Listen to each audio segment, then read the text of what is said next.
Well, hello. My name is Jason Roberts. I am a recruiter. I've been a recruiter for 25 years, and I am here to talk to you a little bit about the jobs report today. The jobs report just came out over the weekend, came out on Friday, and there's been some announcements and some data that's come out since then, and some people who have talked about it quite a bit. So here's the agenda for today. Step one, we're going to talk about the jobs report, what we see there.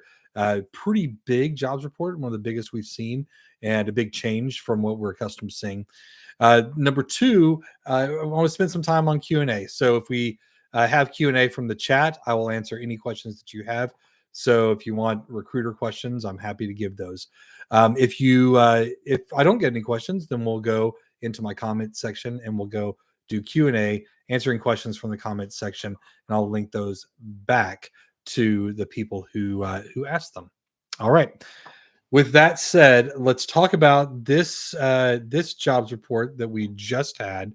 And what I'll do is I'm going to go through and just kind of read out what happened in the jobs report, and I'll give you a bit of a download on what we saw show up from the jobs report. And then from there, I'll dig in a little bit deeper. The big headline is this: unemployment has risen, and it is up to 4% unemployment. It's the first time we've seen 4% unemployment since I believe it was January of 2022. I think it's 27 months, 27 or 28 months since that's happened. It's been the threes since then, and we popped back up to 4%. Now, for those of you keeping score, just before the pandemic took place, this was Trump era. We were at 3.5% unemployment. We're now up to 4% in this case, with crazy inflation on top of that. So, how much fun can that be? Okay, here we go. So, we're going to take a quick look at this rise. We've gone up to 4.0. Before anybody freaks out, I want to put it in perspective. It's interesting. It's primarily due to younger workers. So those 24 years old and under. So those who are 24 years and under have made this happen. People who are in the main labor force is considered 25 to 54, and that group is does not have a significant increase in unemployment. In fact, it's pretty normal. So we don't freak out there. Here's the big deal, though. I do believe the unemployment number is a total steaming pile of BS. So we don't believe in this number. But you can only hide the truth for so long. And we all know, anybody who's looked for a job anytime recently knows that it's not great. The unemployment numbers are not good at all, and they don't align with what our reality is. I'll show you some charts that help underscore why that is in just a minute, after I kind of read through what's happened in this unemployment report. All right. So the labor market remains strong. I don't actually believe that. I think that's all fake. But this is what we're laying out here. Payroll gains were pretty good, particularly private education, health services, government. We did see a big bump in the new jobs, over 200,000 new jobs in the month, and that was a surprise. We expected that to be much lower, so over 270,000. The top estimate was 250. So what the market did is it freaked out. It was like, oh man, we're adding too many jobs, so the market's getting too good. So we're worried about that, and we're worried about our rate decrease coming. They want a cut in the rates by the Fed by the end of the year. The fact that there were too many jobs created made people feel like, or made the market feel like, we weren't going to get the rate cut that they really wanted.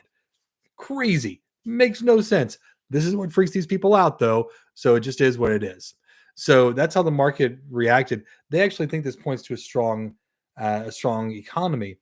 What I'll say is the quits rate is remaining flat, right? So if we have the quits rate remaining pretty flat, so not a lot of people changing jobs, we have more people showing up as unemployed. And what you'll see is the total number of open jobs, the job openings total, is decreasing and has been for a long while.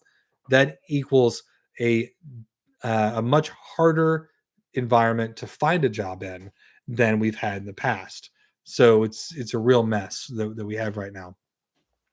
So payroll gains, we had payroll and health services, government, leisure, hospitality. They were 60% of the gains. That said, many other sectors are not lagging. Um, so you've got a lot of diffusion in that index, is what they call it. It's spread out across a number of indexes. Address the unemployment rate and the drop in employment seen in household survey. So also with the household survey, there was a drop in unemployment there. On the surface, that seems like a concern. It dropped by 408,000. So no kidding, that's a problem. Mainly to decline 16 to 24-year-olds who are working. Workers aged 25 to 54, unemployment rate barely increased. It went up by 0.1%. By the way, that's what everything else went up by as well. So there we go.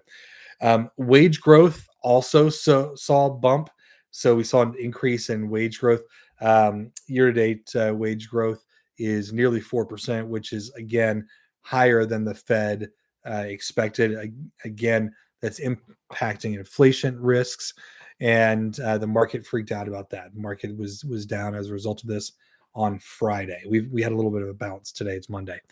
Labor market outperformed expectations for a long time. We must consider there are no trends that last forever. Here's the thing. I think the chickens are coming home to roost. There's only so long that the people who make these numbers can keep fudging the numbers before it just becomes untenable. And that's really what I think is happening. I think people are fudging these numbers. I think it's BS that's going on right now. So that being said, what I'd like to do is go look at the actual numbers and talk about what I think is happening in the market right now. So here we go. I'm going to share, and specifically, I'm going to share my dashboard. I found a really cool new tool that I'll tell you guys about that we have here. It's called Y Charts, and it did a good job of pulling together the charts and the trends of all this data. I'm a little bit of a nerd, so I love this stuff. But what I'm going to do is I'm going to explain what this is from my perspective and let you guys sort of listen in as I do my own analysis of it right now. Okay, so what you're seeing is the U.S. job openings, the total non-farm payroll, U.S. labor force participation rate, the U.S. unemployment rate. So you see the unemployment rate here. This is the pre-pandemic number that we have over here on the left-hand side. So 3.5, 3.6, 3.7. This is what we had when we were in pre-pandemic. Then pandemic hits and boom, that number goes up to 14%. And it took us some time to knock that down. So we've been working slowly but surely and knocking that number down. And here we are at 3.6%. But what's interesting to me is this unemployment number stays pretty flat at 3.6%. This is in March of 22. But look what happens to jobs. If you look at the job openings, those job openings are decreasing. So if you've got the same number of people who are out of work, but you've got fewer jobs, what does that mean? That means it's way harder for the people who are looking for jobs to find a job because there's fewer jobs, but the same number of people, or roughly the same, right? So we're at 4% here, roughly the same number of people who are looking for jobs. So that's why it feels so hard to find a job. When you look at this chart, that's your answer. That's why it feels so hard to find a job. Okay, so if you look down here at the bottom, this is the labor force participation rate. This will always be the inverse of unemployment rate. So the percentage of people who are qualified to be in the labor force who are actually in the labor force. What's always fascinating to me is that look how low it is. These are people who are of working age that you would expect to be in the workforce. Most of them, it's weird for them not to be working, right? So, and historically, it's been we've seen rates sort of in the 62, 63% rate range. And these are 62 0.9. And then pre-pandemic, we go right up to the pandemic. Pre-pandemic, we had 63.4. Like that was the most. Now, notice the fluctuation is not significant. All of this is between, even in the pandemic days, it was 60%. So that's not a big shift that you see there. The fluctuation you see is pretty closely tied to an inverse relationship with unemployment. So you see when unemployment spiked up, the participation rate spiked down. And then as each one recovers, the other one recovers. See how that works? So that's the labor participation rate. By the way, this is why I think the unemployment rate is BS. I think the unemployment rate is actually closer to 22%, because there's a bunch of people that are not active workers, meaning they've basically given up. So there's disenchanted workers. There are people who are just out on the whole job search thing. Those people have sort of given up on the whole process of finding a job, and they're frustrated. They don't count in the unemployment number, and I think they should. If they did, it'd be closer to 22%. So here we are. We've seen our increase up to 4% in this particular time. And again, it doesn't look like there's been a big improvement in available open jobs. So we see a slide happening right here, right? Pretty wild. Pretty wild to look at. All right. So with that, that's where we are in the jobs report. I think that gives you a complete picture. Not a great place to be. I think that this will. I don't see us return. I don't see us bouncing out of this until about March of next year. I think we see a recovery in March of next year. Here's my reason for that. My reason for the March recovery is that I don't believe that I don't believe a recovery is going to happen during the election cycle. And as long as we've got this election thing going, we're not going to see a big bump. People aren't going to make any big moves. I also don't think that people normally make moves in the holidays and don't open a lot of jobs. There's not a lot of people available to do interviews. So I think that's going to delay us a little bit. The other thing I think is going to happen is people who would normally look for jobs and exit their jobs sort of churn in the economy. That churn is really light at the beginning of the year. So January, February, and up to March, less people leave their jobs. The reason is that's when their bonuses from the previous year get paid out. If they're going to get paid a bonus, that's when that bonus is going to show up. My guess is that March, April is when we start seeing the job market starting to loosen up so that we can go after some of those jobs. So keep your eyes on that. Stay tuned for that. I think that's coming, and that'll be the next big shift that we see for you. All right. With that, let me spend a few minutes taking a look at Q&A that's coming out of our I just got tongue tied. Q&A coming out of the comment sections that I have. And if you have questions, feel free to ask a question at any point. But I'm going to take a spin through the comment section. Here we go. Coming out of the Gen Z struggling to find a job video that I have posted, I talk a lot in that video about the way people are seeing Gen Z and kind of the perspective that people have of Gen Z. Here's the question: how much of this is just confirmation bias with most things? If someone does something to support your beliefs, you'll misconstrue the facts. I have a hard time believing that so many Gen Z miss deadlines, struggle with their workload, etc. If they struggle with their workload, I guarantee it's not just Gen Z. They're just raising the issue.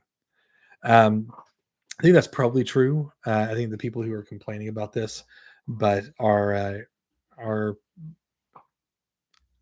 biased in some way. Though when you ask Gen Z in the very beginning of that video, those are the biases that they give for themselves. So, you know, it is what it is. I think those are some challenges that we're going to run into. Um,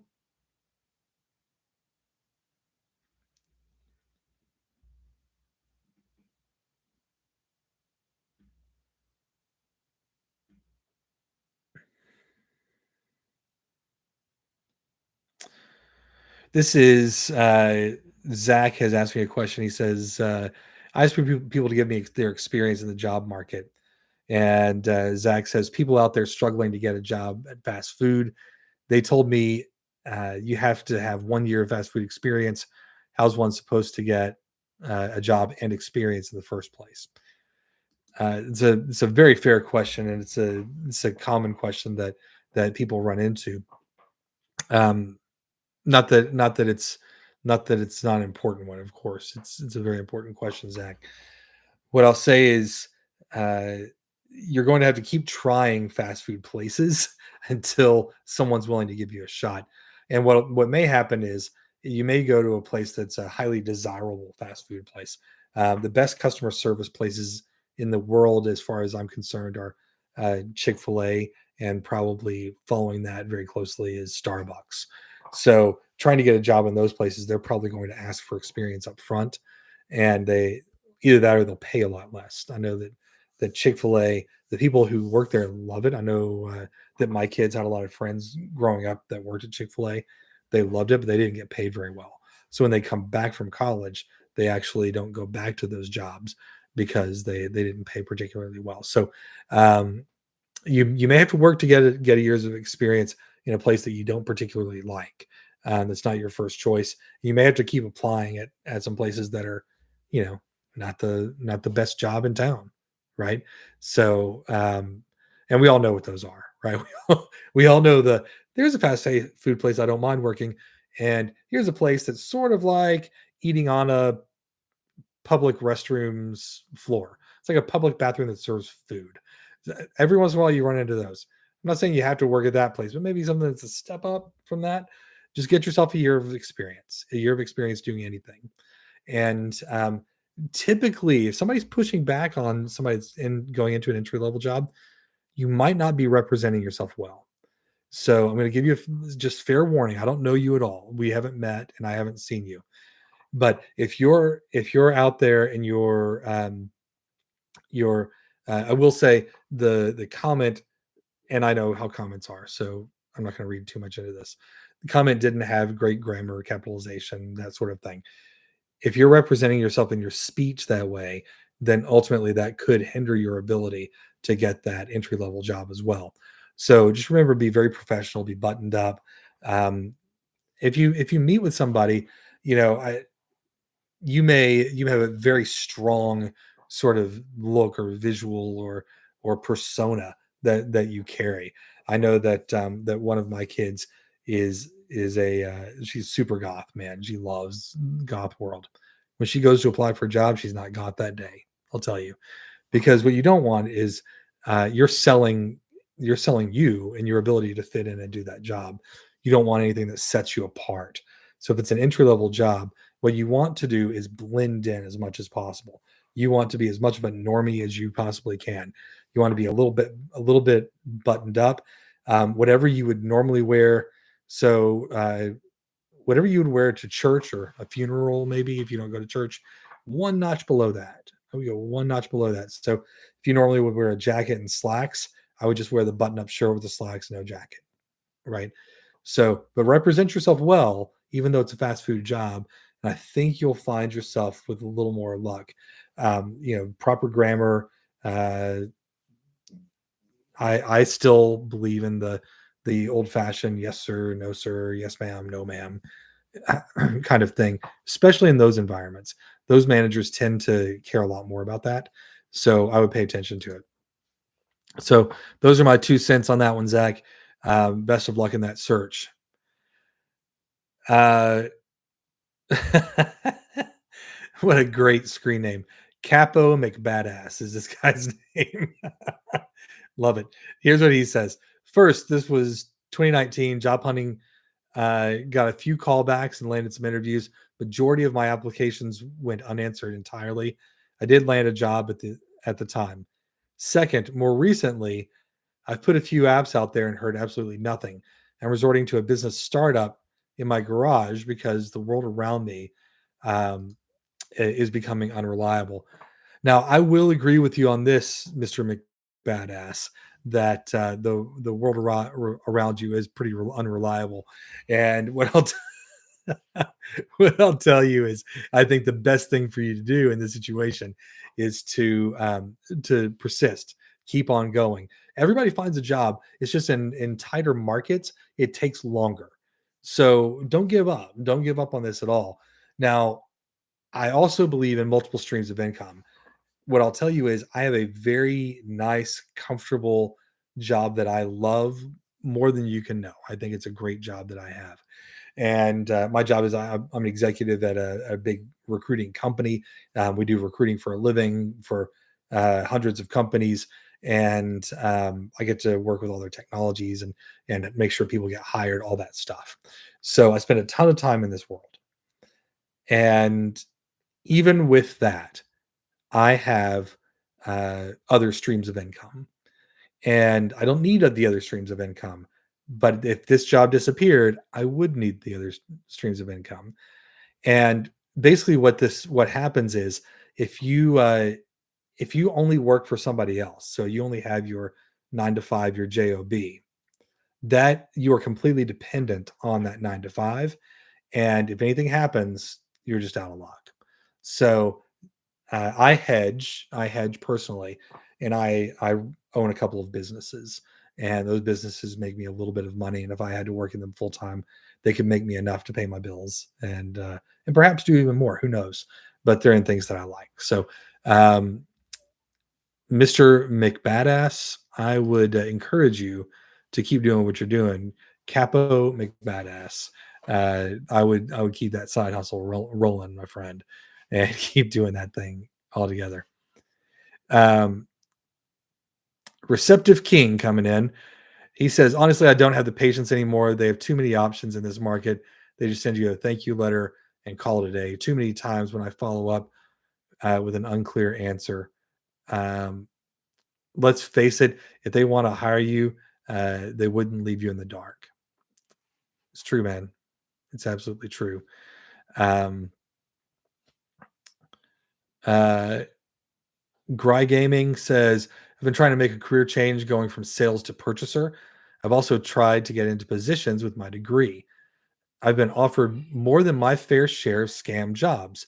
I've had one job from Europe with very good benefits, but because the worker cultures are different, I honestly thought it was a genuine scam. I avoid companies that use Telegram to submit private information. Oh, yeah, do avoid that. Holy mackerel. Do not allow that.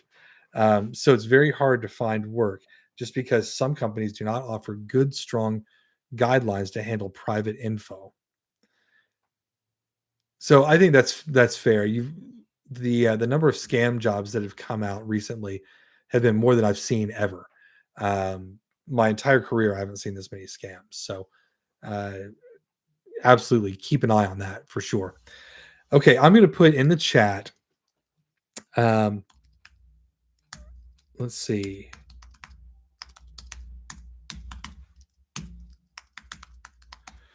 I have a resume template and a new video that's coming out this week on Wednesday that is about how to use a resume template, how to write a resume for today's systems. That's really helpful, specifically because I come from a job where that's what I do. I make the systems that do the that read these resumes, so I can help you with that. The template is built to get you past those systems, help you keep from getting hung up in those systems. So, um, and also help you to impress the recruiters. They're built to be read cleanly and easily and well. The systems are built to read like recruiters and sort like recruiters. So, if you can get past the ATS, you can probably get past the recruiter also. All right. So the template to that is here in the chat and in the comments. I'm going to leave that with you now and go ahead and wrap up. But thank you for those of you who joined me. For those of you who are watching the replay, thank you for sticking around for this thing. I'm doing lives every week, and I'll do live Q&As. If you have a question about your resume, you join, you ask your question. I'll be happy to answer it live back and forth in any way that you like. All right. Best of luck in your job search.